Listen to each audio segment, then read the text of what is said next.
सरल हिंदी में कठ उपनिषद तीसरा और अंतिम भाग, जिसमें दूसरे अध्याय के तीनों भाग हैं। यमराज कहते हैं, नचिकेता, आत्मा को इंद्रियों द्वारा नहीं खोजा जा सकता। स्वयं परमात्मा ने ही इंद्रियों के छिद्र द्वार बाहर की दिशा की ओर किए हैं। इसलिए व्यक्ति बाहर की तरफ ही देखता है, अपने भीतर की तरफ नहीं। लेकिन किसी बुद्धिमान और जिज्ञासी व्यक्ति ने अमर पद पाने की इच्छा और उसकी खोज में अपनी दृष्टि को अपने भीतर की तरफ मोड़ दिया, और तब उसे आत्मा के दर्शन हुए। थोड़ी बुद्धि वाले व्यक्ति बाहरी सुखों के पीछे जाते हैं। वे दूर दूर तक फैले हुए मृत्यु के जाल में फंस जाते हैं। लेकिन ज्ञानी मनुष्य शाश्वत अमर पद को विवेक द्वारा जानकर और समझकर इस संसार में अस्थिर और अस्थायी भोगों और वस्तुओं में स्थिरता और स्थायीपन नहीं देखता। आत्मा के द्वारा ही व्यक्ति रूप, रस, गंध, शब्द तथा प्रेम के स्पर्शों को अनुभव करता है। आत्मा से ही व्यक्ति सब कुछ अनुभव करता है और सब कुछ समझता है। क्या है जो उस आत्मा से छिपा है और क्या है जो उस आत्मा के लिए अनजाना रह जाता है? यही वास्तव में परमेश्वर है। परमात्मा की वजह से ही व्यक्ति दोनों जागने और सपनों की अवस्थाओं को देखता है।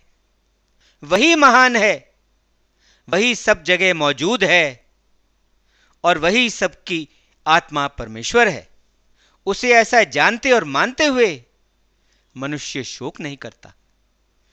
जो मनुष्य सबको कर्म फल देने वाले परमात्मा, सबको जीवन देने वाले परमात्मा, भूत, वर्तमान और भविष्य पर शासन करने वाले उस परमात्मा को अपने हृदय के अंदर, अपने दिल के अंदर जान लेता है, इसके बाद वह किसी की निंदा नहीं करता और ना ही तब वह उस परमात्मा से दूर भागता है।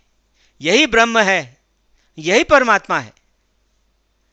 प्राचीन काल में परमेश्वर जल से ब्रह्मा के रूप में प्रकट हुए थे। वे अपने ही संकल्प के तप से प्रकट होकर सब जीवों के हृदय के गुप्त स्थान में प्रवेश करके उन सब के साथ खड़े रहते हैं। यही परमेश्वर है।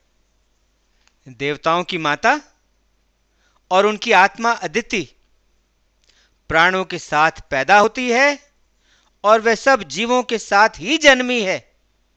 वह उन जीवों के हृदय के गुप्त स्थान में प्रवेश करके वही रहती है। यही परमेश्वर है। सब कुछ जानने वाली जात वेदा अग्नि जो आग की छड़ों में वैसे ही छिपी है जैसे गर्भवती महिला गर्भ को अपने अंदर अच्छे से धारण किए रहती है। उस अग्नि की श्रद्धावान तथा सदर्थ मनुष्यों को प्रतिदिन पूरी श्रद्धा से सेवा और स्तुति करनी चाहिए। वह अग्नि ही परमेश्वर का रूप है और वही ब्रह्म है। जहां से सूर्य उदय होता है और जहां जाकर वह छिपता और विश्राम करता है, उसी में सभी देवताओं का आधार और समर्पण है। उसी में सब स्थापित हैं और उसके परे कोई भी कभी भी जा नहीं सकता। यही वास्तव में परमेश्वर है। जो कुछ भी यहां इस लोक में है, वो सब कुछ वहां उस लोक में भी है, और जो कुछ वहां उस लोक में है, वो सब कुछ यहां इस लोक में भी है। जो मनुष्य इस जगत में भिन्नता देखता है, जो भेदभाव देखता है, वह मृत्यु से मृत्यु को प्राप्त होता है, अर्थात वह जन्म मरण के चक्कर में फंसा रहता है और बार बार जन्मता मरता रहता है। केवल शुद्ध और पवित्र मन से ही इस परमात्मा को प्राप्त किया जा सकता है। यहां विविधता और भिन्नता जैसा कुछ नहीं है। जिस किसी को भी यहां विविधता और भिन्नता दिखाई देती है, वह मृत्यु से मृत्यु को जाता है और वह बार बार जन्मता मरता रहता है। अंगूठे जितना बड़ा परमात्मा शरीर के मध्य भाग हृदय में निवास करता है। वह भूत, वर्तमान और भविष्य को नियंत्रित करने वाला है। इसे जान लेने के बाद मनुष्य परमात्मा से दूर नहीं भागता। यही परमेश्वर है। अंगूठे जितना बड़ा परमात्मा बिना धुएं की अग्नि की तरह है, मनुष्य के मध्य भाग हृदय में निवास करता है।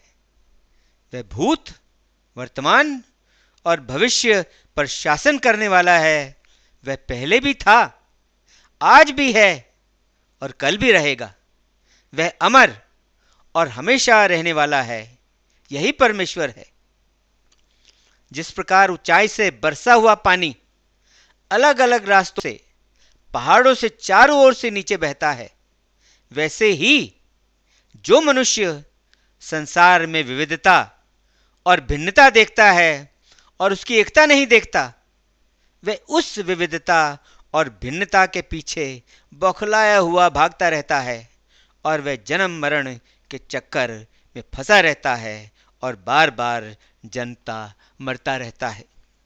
जैसे शुद्ध जल में मिलने पर बारिश का शुद्ध जल उस जैसा और एक रूप हो जाता है, वैसे ही हे गौतम वंशीय नचिकेता, जो मनुष्य इस बात को अच्छी तरह समझ लेता है कि जो कुछ है वह परमेश्वर ही है, ऐसा समझदार और मननशील मनुष्य संसार के बाहरी स्वरूप से हटकर परम ब्रह्म विलीन हो जाता है और उसे परम गति मिल जाती है।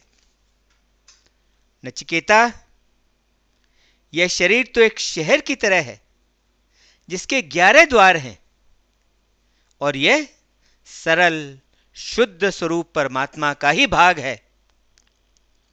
भगवान का ध्यान करते हुए और शरीर पर अनुशासन रखते हुए मनुष्य कभी शोक नहीं करता। इस शोक रूपी संसार बंधन से छूटकर वह सदा के लिए जीवन मुक्त हो जाता है। यही परमात्मा है।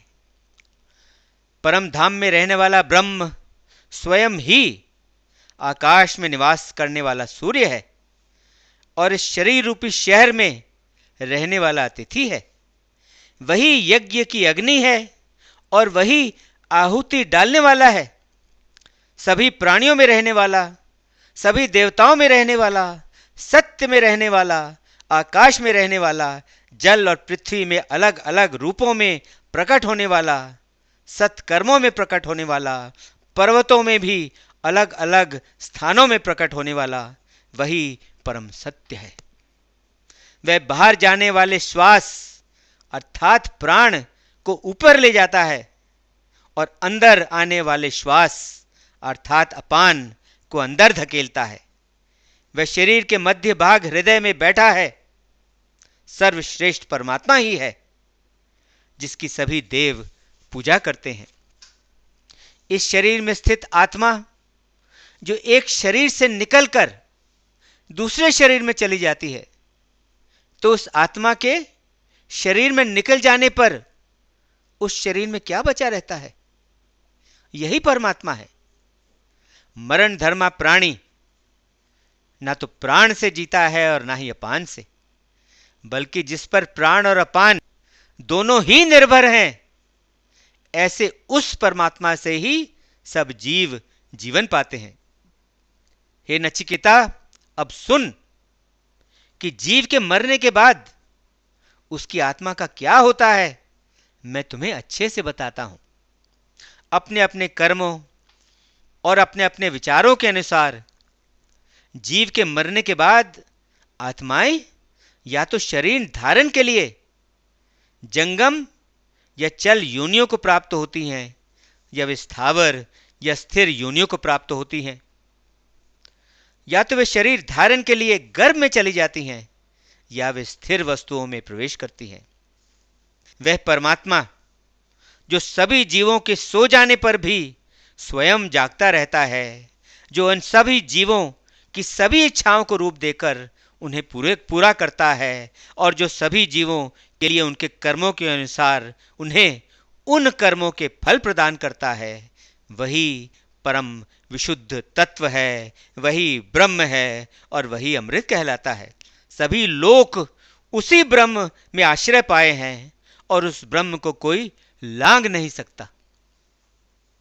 अग्नि तो एक है, लेकिन जब वह संसार में प्रवेश करती है तो वह अनेक हो जाती है, वह अलग अलग रूपों में बदल जाती है, वह उन सब वस्तुओं का रूप ले लेती है जिनमें वह प्रवेश करती है, और वह उन सब वस्तुओं के बाहर भी अपना अस्तित्व रखती है, वह उन सब के बाहर भी बनी रहती है।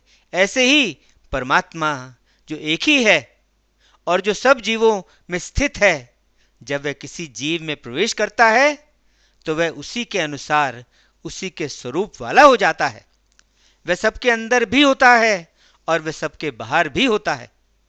वायु जो एक ही है, जब वह संसार में प्रवेश करती है तब वह उस वस्तु का आकार ले लेती है जिसमें वह प्रवेश करती है। वह बदलकर उस वस्तु के स्वरूप जैसा हो जाती है और वह उन सब के बाहर भी अस्तित्व रखती है, वह उन सब के बाहर भी बनी रहती है। ऐसे ही सभी प्राणियों की अंतर आत्मा, वह परम ब्रह्म, एक होते हुए भी अलग अलग रूपों में प्रवेश करके उन्हीं रूपों जैसा हो जाते हैं। वे सबके भीतर भी हैं और वे सबके बाहर भी हैं। सूर्य सारे विश्व की आंख है और आंख अपने द्वारा देखे हुए बाहरी दोषों या अवगुणों से अशुद्ध या दूषित नहीं होती। ऐसे ही वह एक ही परमात्मा जो सब जीवों में स्थित है, वह भी संसार के दुखों से दूषित नहीं होता, क्योंकि सूर्य की तरह वह भी सबको देखता भी है और सबसे अलग भी है। वह परमात्मा जो सब प्राणियों का अंतर्यामी है, जो सबको वश में रखने वाला है और जो अपने एक रूप को बहुत रूपों में बदलने वाला है, जो ज्ञानी लोग अपने अंदर रहने वाले उस परमात्मा को लगातार देखते हैं, उनको ही सदा रहने वाला अटल परम सुख मिलता है, दूसरों को नहीं। परमात्मा को तो नित्यों का नित्य है, वह चेतनों का चेतन है और वह अकेला ही सभी जीवों के कर्मों के फल का विधान करता है। जो ज्ञानी लोग अपने अंदर रहने वाले उस परमात्मा को लगातार देखते हैं, उन्हीं को अटल शांति मिलती है, दूसरों को नहीं। यह परमात्मा जो परम सुख और परम आनंद है, उसका वर्णन नहीं किया जा सकता। ज्ञानी जन जानते हैं कि उसको किस प्रकार से अच्छी तरह समझा जा सकता है। क्या परमात्मा अपने ही प्रकाश से प्रकाशमान होता है या किसी और के प्रकाश से चमकता है? उस परमात्मा के लोक में ना तो सूर्य चमकता है, न चांद और ना ही तारों का समूह। वहां बिजलियां भी नहीं दमकती। ये लौकिक अग्नियां वहां कैसे प्रकाश कर सकती हैं? सच तो यह है कि वह उस परमात्मा का ही प्रकाश है जिससे सूर्य, चांद, तारे तथा बिजलियां सब के सब स्वयं प्रकाशित होते हैं और जगत को भी प्रकाशित करते हैं। परमात्मा तो अपने ही प्रकाश से प्रकाशित होते हैं और अपने प्रकाश से ही वे सारे जगत को प्रकाश देते हैं और उसे प्रकाशित करते हैं। सुन नचिकेता, यह जो प्राचीन पीपल का पेड़ खड़ा है, इसकी जड़ें ऊपर की ओर हैं और इसकी टहनियां नीचे की ओर हैं। इस पेड़ का मूल, इसका आधार विशुद्ध ब्रह्म तत्व है और वही अमृत कहलाता है। सब लोग उसी ब्रह्म में आश्रय पाए हैं, कोई भी उसके परे जा नहीं सकता। यह वही परमात्मा है जिसके बारे में तुमने जानना चाहा है।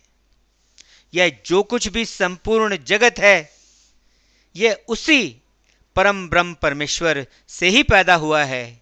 यह उस प्राण स्वरूप में ही चेष्टा करता है, उसी के अनुरूप रहता है। इस उठे हुए वज्र के समान भय स्वरूप परमेश्वर को जो जान लेता है, वो अमर होकर जन्म मरण के चक्कर से छूट जाता है और उसे परम गति मिल जाती है। उस परमात्मा के भय से ही अग्नि जलती है, उस परमात्मा के भय से ही सूर्य तपता है और गर्मी देता है, उसके भय से ही इंद्र वर्षा करता है, और उसके डर से ही वायु और पंचम देवता मृत्यु अपने अपने कर्म और कर्तव्यों में लगे रहते हैं। यदि शरीर छोड़ने से पहले कोई परमात्मा को देख लेता है तो वह विपत्तियों से मुक्त हो जाता है और उसे परम गति मिल जाती है, अन्यथा वह इन रचे हुए लोकों में जन्म लेता रहता है।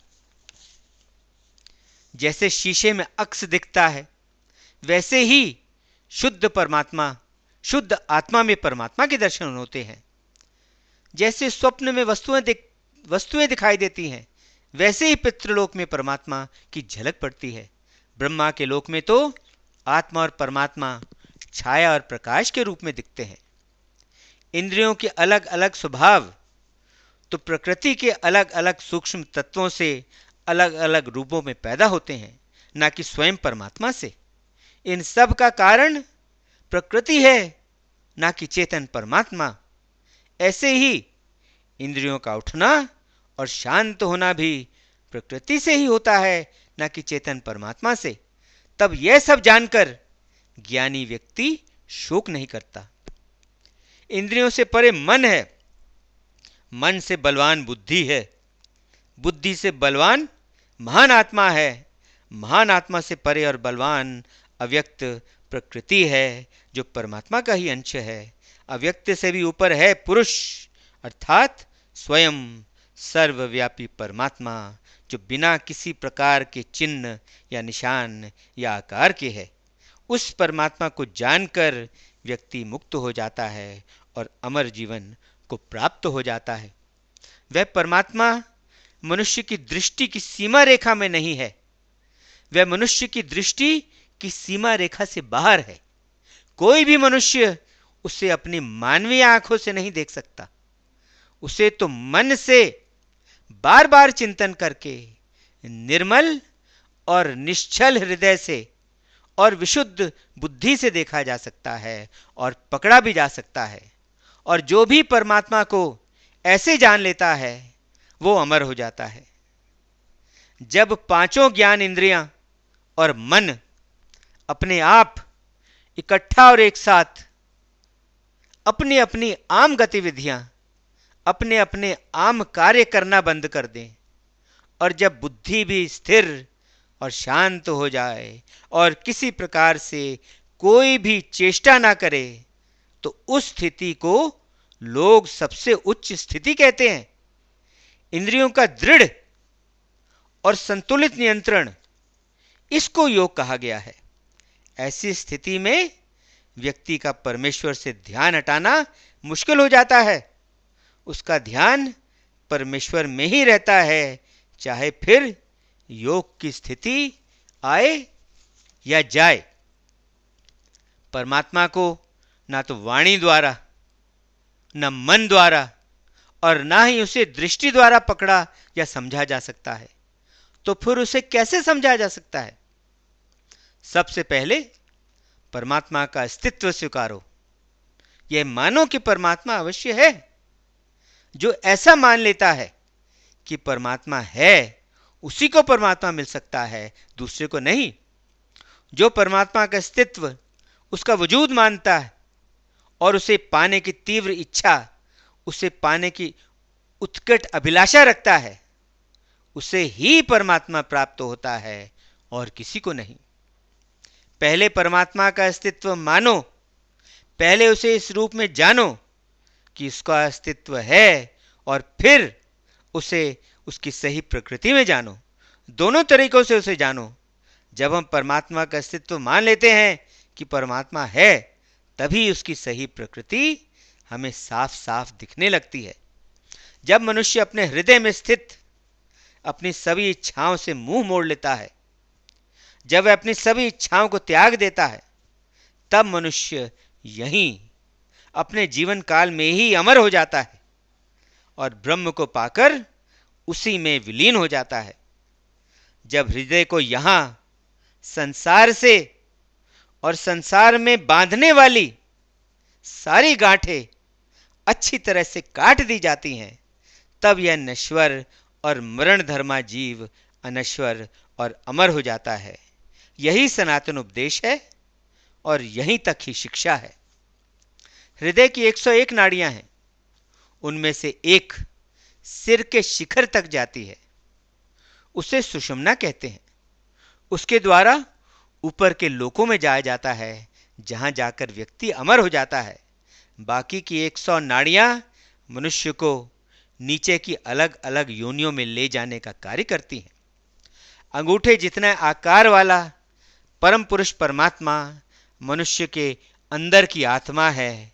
वह सदैव जीवों के हृदय में निवास करता है, उनके दिल में रहता है।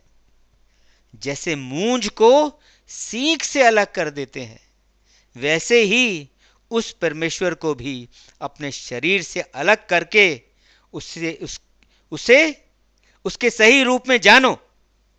परमेश्वर विशुद्ध है, वह पवित्र है। उसे अमर स्वरूप जानो, उसे पवित्र और अमर जानो। तब नचिकेता मृत्युदेव यमराज द्वारा बताए ज्ञान और योग को प्राप्त हो गया। वह सभी प्रकार के विकारों से और मृत्यु से भी मुक्त हो गया। और जो कोई भी इस विद्या को ऐसे ही अच्छी तरह जान लेगा, वह भी मृत्यु और विकारों से मुक्त होकर ब्रह्म को प्राप्त हो जाएगा। हाँ, वह भी ब्रह्म को प्राप्त हो जाएगा। कठ उपनिषद का तीसरा भाग समाप्त। कठ उपनिषद समाप्त। ओम शांति शांति शांति। ओम।